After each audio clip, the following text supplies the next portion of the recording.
안녕하세요. 설경원입니다. 이번 동영상은 2021년도 1월 13일 날 제가 직접 한국 외국어대학교 외대죠. 비대면 강의로서 논문 기획, 설계, 그다음에 통계 분석과 관련한 간략한 4시간 정도의 강의 중 요인 분석법에 대한 내용만 설명 올리도록 하겠습니다. 자, 이 강의는 한국 외대 맞춤형 강의로서 논문 작성법에 대한 유의점, 추정과 가설 검정, 표본을 추출하는데 어떻게 하는 방법이나 유의점, 그다음에 설문지 작성법과 기본적인 통계 분석 방법, 그 외에도 요인 분석과 상관 분석의 이론 및 실습 과정으로 포함이 되어 있었습니다. 자, 그 외에 논문 통계와 관련된 부분은 퀘스천 랩을 좀 참고해 주시고요. 보완적인 내용이 있으시다면 말씀해 주시면 퀘스천 랩에 보완해서 설명 드릴 수 있도록 하겠습니다. 자, 기본적으로 다 아시는 것처럼 요인 분석만 설명드리는 것이 보통 1시간에서 1시간 반 정도의 이론적인 배경들이 필요합니다. 근데 이 강의는 한국 외대에서 요청되어 있는 내용에서는 시간적으로 4시간 정도에서 모든 것을 설명드리기는 어려웠기 때문에 요인 분석에 대한 간략한 이론적인 내용을 한 6분 내외로 구성되어 있는 내용을 말씀드릴 거고요. 요인 분석을 실습하는 과정은 본 강의에서는 포함되어 있지 않습니다만은 논문 통계에서는 분석을 하고 해석하는 방법까지 포함이 되어 있습니다. 자, 여기서는 요인 분석의 정말 간략한 요약 부분만 한 6분 내외로 설명되어 있다는 점 다시 한번 참고해 주시고요. 여러분들 그냥 전반적인 내용 이해 정도만 살펴보도록 하겠습니다. 빈도 분석은 기본적으로 다 아셨던 내용들이기 때문에, 회계 분석은 1시간 동안 설명드리기는 조금 어렵고, 요인 분석을 먼저 설명드리고, 그 다음에 실제로 분석하는 방법 좀 설명 좀 드리도록 하겠습니다. 자, 왜냐하면 회계 분석까지는 무료 동영상이 상당히 많으신데, 요인 분석은 그렇게 많지는 않으세요. 그래서 요인 분석에 대해서 설명을 좀 드리도록 하겠습니다. 자, 인자 분석 혹은 요인 분석이라고 하는데, 관측된 변수들의 숨어있는 공통적인 인자, 요인들을 발굴하는 것을 말하게 됩니다. 그래서 요약을 하는 거예요. 요약을 하는 겁니다. 변수들을 요약을 하는 겁니다. 응답자를 요약하는 게 아니라 변수들을 요약을 하는 겁니다. 변수들을 요약하는 겁니다. 다시 한번요.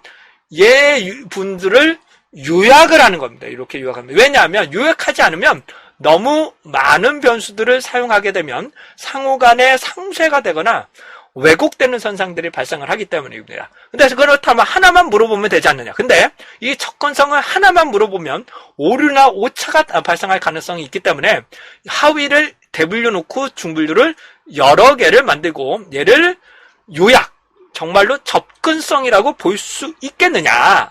이런 것을 우리는 요인 분석이라고 보시면 됩니다. 그렇기 때문에 이 요인을 도대체 몇 개를 묶을 거냐, 어떻게 묶고 있거냐에 따라서 달라지게 되는데요. 자, 변수의 구조를 보죠. 그러니까 동일한 동질적인 요인과 분리될 수 있는 거냐, 분리될 수가 있겠느냐. 그래서 판별과 수렴을 하는데, 다시요.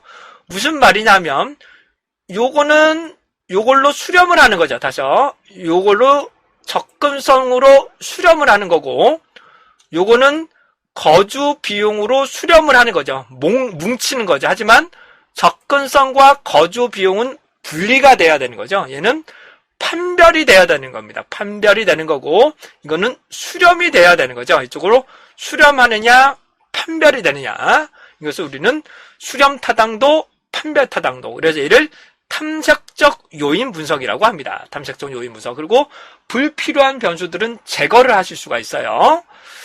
자, 그래서 요인수를 결정하는 방법이 여러 가지가 있습니다. 요인수를 결정하는 방법이 여러 가지가 있는데, 일반적으로 아이겐 밸류, 해당되는 1로 선정을 합니다. 그러니까 1 이상을 1개 이상은 설명할 수 있어야 된다. 다시요. 1개의 변선으로 1개 이상은 축약할 수 있어야 된다. 그 다음에 분선의 총 설명 정도가 60%는 돼야 됩니다. 60% 이상. 그 다음에 연구자가 직접 요인의 수를 결정하는 방법도 있고요. 근데 생각하는 것만큼 잘 안 됩니다. 이게 생각보다 이게 잘 안 돼요. 그다음에 요인 적재량이라고 해서, 그러니까 요인 분석도 상관 분석을 기반으로 분석을 합니다. 다시 요인 분석도 상관 분석을 기준으로 분석을 하게 됩니다. 그래서 해당되는 커뮬레이티라고 하게 되는데, 얘는 누적이라고 하는데 얘도 60% 이상이 나와야 되고요. 그다음에 바틀렛이나 KMO 뭐 잔영 뭐 이런 것들이 나오는데 이것까지 하기는 좀 시간적으로 좀 어렵기 때문에 요인 추출을 할 때 요인수를 할 때 우리는 기본적으로 회전을 돌립니다. 자료를 우리는 회전을 돌리는데 얘는 직각 회전을 돌릴 거냐 사각 회전을 돌릴 거냐 여러 가지 방법을 봅니다. 다시 뭐라고요? 직각을 돌릴 거냐 사각을 돌릴 거냐. 근데 여기서 말하는 사각이라는 것은 일정한 각도가 결정되어 있지 않은 것을 말하는 거고 직각은 정확하게 90도로 이거 같은데 90도로 돌리는 것을 말하는데 이 회전을 돌리면서 적절한 거리를 계산을 하게 됩니다. 그래서 직각이 가장 편해요. 일반적으로 가장 편하고 사각 같은 건 심리 부분에서는 좀 정확한 부분에서는 사각 행렬을 돌리게 됩니다. 그래서 가장 많이 쓰시는 거는 요인 회전 중에 직각 회전. 그래서 베리맥스를 많이 씁니다. 베리맥스. 그다음에 커티. 그다음에 이커맥스는데 큰 차이가 나진 않습니다. 제가 결론적으로 말씀드리면 그렇게 큰 차이는 나타나지 않아요. 사각은 심리 부분에서 상당히 프로벡스, 직접 오버리밋 여러 가지 방법을 쓰게 되는데 이 방법이 조금 그러니까 이해하거나 설명하기가 조금 어려운 부분도 발생할 수가 있습니다. 그래서 기본적으로 요는 두 개로 다시 아이겐밸류가 1 이상이 나오고 누적 커뮬레이트가 60% 이상 나오죠. 그러니까 두 개로 묶인다는 겁니다. 얘는 두 개의 요인으로 묶을 수 있다. 근데 두 요인을 묶이게 되면 1요인은 이쪽으로, 그다음 2요인은 이쪽으로 분리가 되는데 일반적으로 0.6이 나와야 됩니다. 일반적으로 0.6이 나와야 되고 안 되면 조금 0.5까지도 보기도 합니다. 근데 일반적으로 0.6까지 보셔야 돼요. 그래서 0.6 이상이면 이쪽으로 0.6 이상인데 둘 다 0.6 이상 나오는 가능성은 거의 없습니다. 0.5 수준까지는 나온 적은 있어도 둘 다 그러니까 여러 개의 0.6까지 이상 나온 적은 제가 보기에는 제 경험상 거의 없었어요. 그래서 가장 큰 것으로 이렇게 하고 만약에 얘가 0.5는 쓰지 않겠다. 얘가 0.4라 그러면 얘는 제외를 해버려야 됩니다. 얘를 제외를 해야 되겠죠. 자, 근데 여기를 보시게 되면 K는 한국어, M은 수학이라고 보게 되면 수학은 수학끼리 뭉쳐야 되고 한국어는 한국어끼리 뭉쳐야 되는데 얘는 막 뒤죽박죽 섞여져 있기 때문에 얘는 판별이 잘 안 측정도가 국어와 수학을 명확하게 분리를 하기는 어려운 척도라고 구분될 수가 있게 되겠네요. 그러니까 그렇게 좋은 척도가 아니다라는 것을 말씀드릴 수가 있게 되겠습니다. 자, 그래서 이 분석 결과를 하나로 뭉칩니다. 그러니까 이거 뭉치게 되면 얘는 평균으로 사용하겠죠. 그래서 average라는 함수를 씁니다. 뭐라고요? average라는 함수를 일반적으로 씁니다.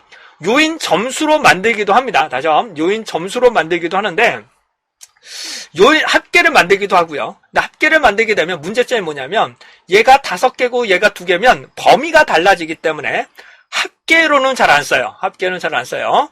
그다음에 평균적으로 그냥 가장 많이 쓰는 거고요. 근데 요인 점수로 만들어서 쓰기도 합니다. 요인 점수로 만들면 평균이 0이고 분산이 1로 되기 때문에 마이너스부터 플러스까지 값이 나와버리기 때문에 여러분들이 범위가 조금 달라져 버려요. 그래서 요인 점수로 쓰셔도 됩니다만은 기본적으로 가장 많이 쓰시는 거는 평균을 많이 씁니다. 가장 많이 쓰는 거 뭐라고요?